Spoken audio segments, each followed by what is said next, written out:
हाय, आज आपण चोर बोंबील बनवणार आहोत। चोर बोंबील घेतले होते, त्याला मीठ, हळद, मसाला आणि लिंबू हे लावून मॅरिनेट करून ठेवले आहे। त्यासाठी आता बोंबलासाठी लागणारे रस्सा बनवण्यासाठी लागणारे साहित्य: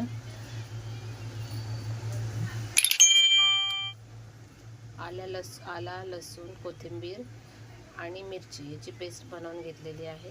चिंच भिजत घातलेली आहे आणि वाटण्यासाठी घेतलेले साहित्य: सुकं खोबरं 1 वाटी, थोडी कोथिंबीर, भाजलेला कांदा, टोमॅटो। ह्याचं आता आपण वाटण करून घेऊया आणि चोर बोंबलाची रेसिपी तयार करूया। आता आपण चोर बोंबीलचा रस्सा बनवणार आहोत। रस्स्यासाठी लागणारे साहित्य मी तर पहिल्या ह्याच्यात दाखवलेच आहे व्हिडिओमध्ये, पण तरी दाखवते। आलं, लसूण, मिरची, कोथिंबीर याची पेस्ट आहे। चिंच भिजत घातली होती।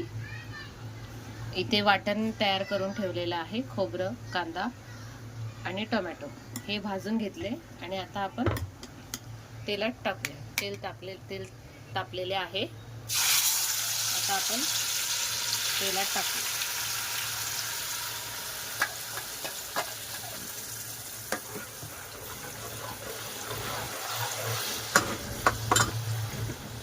त्यामध्ये मसाले टाकूया। हा लाल तिखट, हा कलरसाठी, हळद, धना जिरा पावडर। आपण ऑलरेडी मच्छीला मॅरिनेट केले होते म्हणून थोडासाच टाकला आहे। आता आपण आलं लसूणची पेस्ट टाकूया।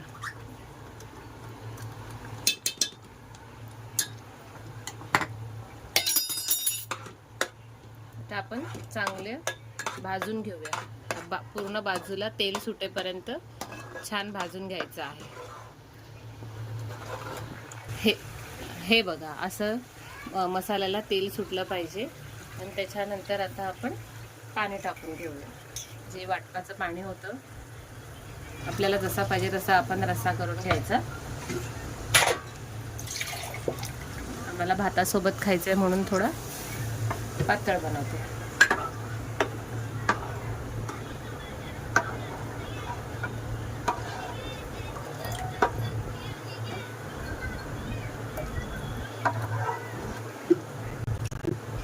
आता आपण त्याच्यामध्ये चिंच टाकू आणि उकळ आल्याच्या नंतरच बोंबील टाकायचे, कारण चोर बोंबील पटकन शिजतात।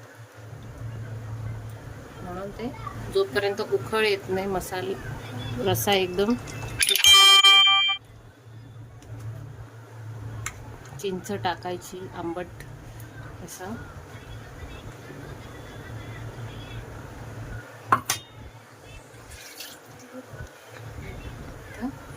थोडं मीठ टाकून घेऊया। मच्छीला पण मीठ लावलेलंच आहे। थोडंसं मीठ टाकलं आहे। चांगलं ढवळूया। चवीनुसार मीठ टाकून घ्यायचं। तर छानपैकी उकळ येऊ दे, त्याच्यानंतर आपण मच्छी सोडूया। हे बघा, असं उकळायला सुरुवात झालेली आहे। छानपैकी उकळलेलं आहे। आता आपण त्याच्यामध्ये बोंबील सोडूया।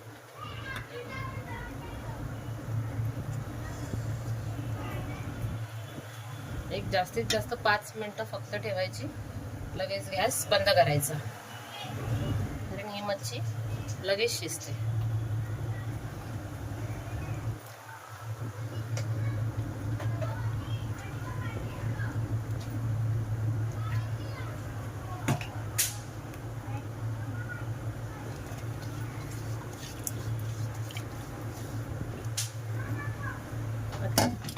छानपैकी एक 5 मिनिटं उकळ आणून द्यायचा आणि बंद करून घ्यायचा गॅस आणि मग जेवायचं। हे बघा, बोंबलाचा रस्सा रेडी झालेला आहे। चोर बोंबलाचा रस्सा। आता आम्ही जेवायला घेत आहोत। त्यासोबत आम्ही कांदा, थोडा भात आणि बोंबलाचा रस्सा